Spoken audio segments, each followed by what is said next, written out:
everyone, it's Wednesday, I'm Martin, and this is your midweek news run. We've got loads of stories for you today, including we hear what you think about whether we should be travelling to space, some good news about wind farms in this week's Your Planet, and find out why the Queen has turned down an awards.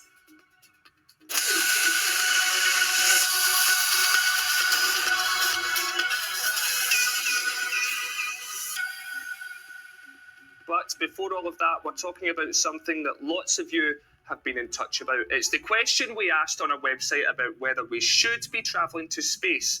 With the rise in space tourism, it's something that has got a lot of people talking. But what's all the fuss about? Check this out. Space travel. It's been described as a giant leap for mankind and has given us a window on the universe. But should we be doing it? It's a question that's being asked at the moment because Prince William has said that instead of focusing our attention upwards to space, we should be spending more time and money fixing some of the problems here on Earth, like climate change. Its greatest brains and minds fixed on trying to repair this planet, not trying to find the next place to go and live. The Prince's comments come after a number of successful commercial space missions from famous businessmen like Elon Musk, Jeff Bezos and Richard Branson. They have invested billions of pounds into making new technology to transport people to the edge of space and beyond. To all you kids down there, I was once a child with a dream, looking up to the stars. Now I'm an adult in a spaceship. Whilst many people are excited about the possibilities that will open up for space travel, others argue it's wasteful, with rockets burning huge amounts of fuel. And from a scientific point of view, critics say that space tourism trips don't help to improve our understanding of space. But not everyone agrees.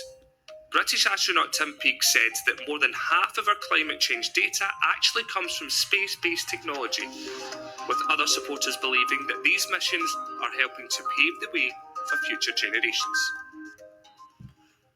But what do you think? We've been voting on this on the Newsround website, and those of you that have been involved so far have said mostly yes, humans should go to space, but only for science, not for tourism. And there have been so many comments about this too. Let's start with Rainbow Science Lover 2000, who thinks we should travel to space, but only for research. Mycon agrees, saying that they don't think we should abandon space exploration and tourism, but we should focus on it less. Right now, there are much bigger problems on Earth. Whereas David thinks we should be travelling to space because without exploring, we wouldn't be able to evolve and learn more about our environment. Brilliant comments as always. Thank you so much for getting in touch. Now, meet Henry, a teenager who saved his dad's life by using the first aid skills he'd learnt in school. Now he's been given a special award. Here's his story. This was the moment 13-year-old Henry was reunited with the air ambulance crew, who arrived to help him after his dad collapsed unexpectedly earlier this year. The pair were out on a run when Henry's dad became unwell and stopped breathing. It was then that Henry put his first aid training into action and started CPR. So, thankfully I'd learned CPR 3 times. I learned it at Sea Cadets, I learned it at Scouts, and I learned it at school. So that gave me the experience that I needed to do it with my dad. CPR is a life-saving technique that is often used to kickstart the heart when it has stopped pumping.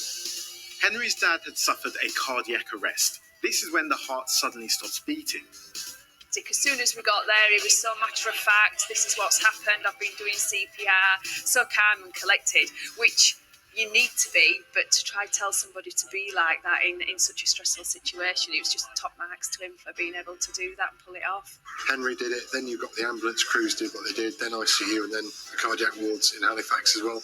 And because of that, I'm back here today enjoying my life as normal. This machine here does CPR, so what you were doing, this can take over and do it mechanically for us. I'm proud of what I've done, and I think anybody who's done CPR, anybody will understand how hard it is. And doing it on your own father is extremely hard. And I'd just like to say, anybody who does CPR, you're exceptional. Henry's life-saving decision has earned him a special award from the British Heart Foundation, as well as making his dad extremely proud. Well, to find out more about what CPR is and how it can save lives, you can head to Newsround Online. Okie dokie, let's take a quick look at some of the big sports news, shall we?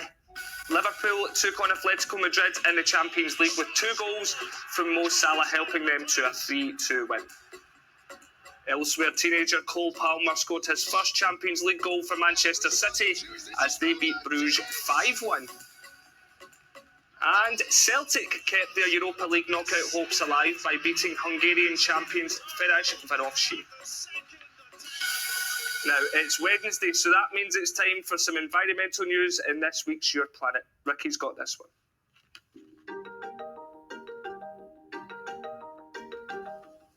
First up, we're looking at pollution in Lake Geneva as we head to Switzerland. Lausanne, a city on the shores of the lake, has discovered that soil in the region has been polluted with toxic compounds that have come from an old incinerator. This is a problem because of the effect it could have on food grown in the area. The incinerators were closed in 2005 and work is now being carried out quickly in order to fix the problem.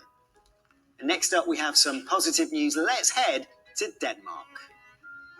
Next year, a Danish wind turbine manufacturer will make a prototype turbine that will be powerful enough to provide electricity to roughly 13,000 British homes.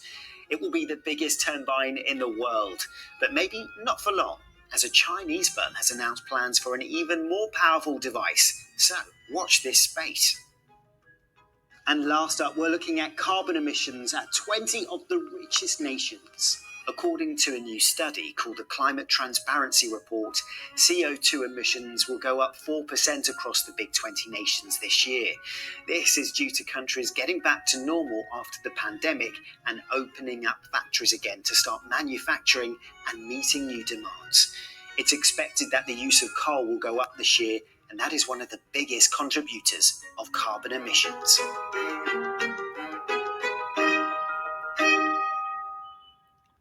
Thank you for that, Ricky. And finally, it feels pretty special when you win an award, doesn't it? Well, maybe it depends on the award, because the Queen has turned down the award for Oldie of the Year. Organisers have revealed the 95-year-old monarch felt she did not meet the requirements to win, as she believes you're only as old as you feel. The prize was instead given to 90-year-old actress Leslie Caron.